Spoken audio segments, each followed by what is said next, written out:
Bonjour les amis, aujourd'hui on se retrouve pour une nouvelle vidéo. J'ai décidé de répondre à une des questions que je reçois le plus souvent, c'est-à-dire de savoir est-ce que vous pouvez venir au Canada sans diplôme, sans expérience. Alors les amis, aujourd'hui je vais vous dévoiler exactement ce que vous devez faire pour pouvoir venir au Canada si vous n'avez pas de diplôme, si vous n'avez pas d'expérience. Laissez-moi vous dire que oui, c'est possible, mais ça dépend vraiment de vous. Je vais vous expliquer vraiment la démarche que vous devez entreprendre. Ce n'est pas quelque chose de facile que je vais vous dire aujourd'hui, mais ce que je vais vous dire, c'est que c'est possible et vous pouvez venir au Canada si vous n'avez pas de diplôme, si vous n'avez pas d'expérience.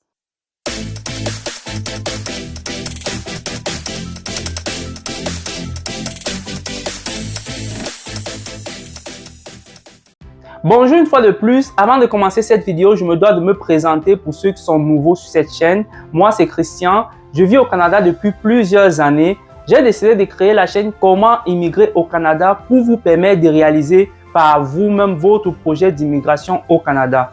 Dans cette chaîne, on va parler d'immigration, on va parler de vie au Canada, d'intégration au Canada et surtout le plus important, c'est que je vais vous tenir informé de tous les nouveaux programmes d'immigration qui vont paraître sur cette chaîne.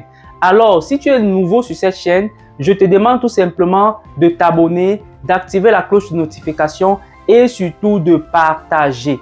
J'ai remarqué qu'il y a beaucoup de personnes sur cette chaîne qui regardent mes vidéos mais qui ne s'abonnent pas ou qui ne partagent pas. Alors les amis, on va prendre une petite pause. Je vais vous montrer exactement où est-ce que vous devez aller pour vous abonner et après ça, on passe au but du sujet. Ma chaîne, vous cliquez sur le bouton j'aime, vous cliquez sur le bouton rouge s'abonner et surtout n'oubliez pas d'activer la cloche de notification. Alors dans cette vidéo, je vais vous donner les 3 astuces que vous devez faire pour pouvoir venir au Canada sans diplôme et sans expérience. Sans plus tarder, on va aller au but du sujet. La première astuce les amis, c'est tout simplement de cibler la profession que vous voulez venir exercer au Canada. Je vais vous lister plusieurs professions. Et vous pourriez aussi aller dans le site Guichet Emploi et vous allez trouver plusieurs autres professions. Vous allez voir la description, vous allez voir ce qu'on demande comme compétences, comme expérience pour ces professions-là. Et vous n'avez qu'à cibler cette profession et préparer votre profil pour qu'elle réponde à cette profession. Comme je vous ai dit, les professions qui ne sont pas hautement qualifiées ne demandent en général pas d'avoir des gros diplômes. Cette profession va tout simplement vous demander d'avoir une expérience de minimum 6 mois. Donc, vous avez 6 mois pour préparer votre profil.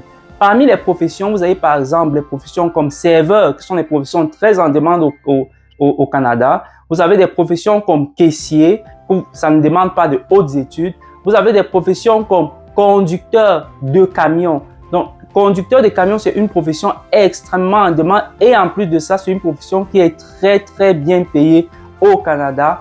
Opérateur d'usine. Les opérateurs d'usine, les amis, c'est tout simplement des gens qui vont se mettre sur des lignes d'assemblage et qui vont faire des tâches, qui vont exécuter certaines tâches qu'on va leur donner. Ça ne demande absolument pas un diplôme, ça demande tout simplement d'être quelqu'un de manuel. La profession de caissier ou caissière.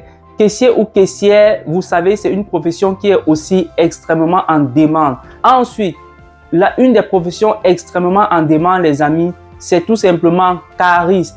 Cariste ou manutentionnaire. La profession de cariste ou manutentionnaire est extrêmement en demande et la formation se fait extrêmement vite. Cariste ou manutentionnaire, c'est celui-là qui va tout simplement être dans des usines, qui va transporter tout simplement les matières premières ou des marchandises d'un point A à un point B avec des chariots élévateurs.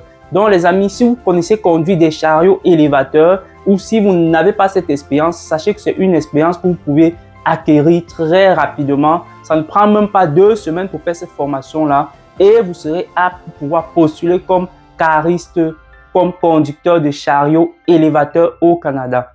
Vous avez par exemple une profession comme ouvrier agricole. C'est des professions qui sont extrêmement manuelles, qui sont extrêmement en demande. C'est tout simplement tout ce que vous avez à faire, c'est tout simplement aller avoir votre 6 mois d'expérience minimum pour pouvoir chercher le travail au Canada comme ouvrier agricole.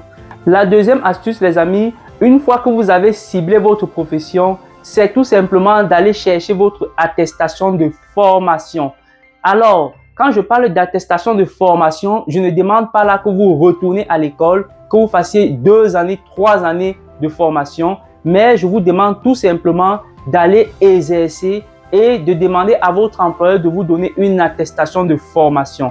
Ce que vous devez savoir, c'est que dans les professions qui sont manuelles et qui ne sont pas hautement qualifiées, en général, il n'y a pas d'école qui forme des gens pour pouvoir accéder à cette profession-là. Vous n'avez pas vraiment d'école spécifique pour ça. Donc, pour pouvoir attester comme quoi vous avez eu cette formation, vous pouvez tout simplement passer par votre employeur et votre employeur pourra vous délivrer une attestation de formation. Si par exemple, vous prenez le métier de serveur ou bien si vous prenez par exemple le métier d'opérateur d'usine, en général, il n'y a pas d'école de formation pour être opérateur d'usine. Tout simplement pour prouver cela, vous n'avez qu'à travailler dans une usine et demander à ce qu'on vous délivre une attestation de formation. Donc, la deuxième chose à faire, les amis, c'est tout simplement aller demander votre attestation de formation. Et la troisième chose à faire, les amis, je ne vais jamais me répéter assez, c'est tout simplement de préparer votre CV canadien, de préparer votre lettre de motivation et ensuite de postuler aux offres d'emploi. Pour ceux qui ont besoin d'aide pour pouvoir faire la préparation de CV et de lettre de motivation, n'hésitez pas à nous contacter à commentimmigrer-au-canada1@gmail.com et ça nous fera plaisir de vous aider. Et la quatrième étape, les amis, c'est tout simplement de contacter par téléphone les employeurs. Comme je vous ai dit, les amis, moi, je vous recommande toujours d'avoir une stratégie ciblée de recherche d'emploi. Pour moi, ça ne sert à rien de dépapier votre énergie, de dépenser votre énergie à envoyer plein de dossiers de candidature vers les employeurs qui finalement ne sont pas aptes, ne sont pas disposés à recruter à l'international. Si vous avez regardé mes autres vidéos, je vous donne les sites internet où vous devez utiliser pour pouvoir trouver des emplois qui sont directement dédiés aux travailleurs étrangers. Donc, si vous utilisez d'autres sites internet, je vous demande tout simplement de contacter toujours les employeurs avant même d'envoyer votre offre d'emploi. Ou alors, une fois que vous avez postulé, contactez l'employeur 1 semaine, 2 semaines pour faire un suivi de votre dossier de candidature. Merci beaucoup d'avoir regardé cette vidéo jusqu'à la fin. Je pense que vous l'avez compris. Si vous n'avez pas d'expérience, si vous n'avez pas de diplôme, c'est possible de venir au Canada. Tout simplement, vous devez faire les 4 étapes que je vous ai données là. La première étape, identifier le domaine que vous voulez venir travailler au Canada. La deuxième étape, ayez votre attestation de formation qui ne veut pas dire que vous allez retourner à l'école, mais plutôt aller voir votre employeur et qui vous donne une attestation de formation. La troisième étape, postulez, faites votre CV canadien, votre lettre de motivation canadienne. Et la quatrième étape, appelez les employeurs par vous-même. Contactez les employeurs avant ou après avoir postulé aux offres d'emploi.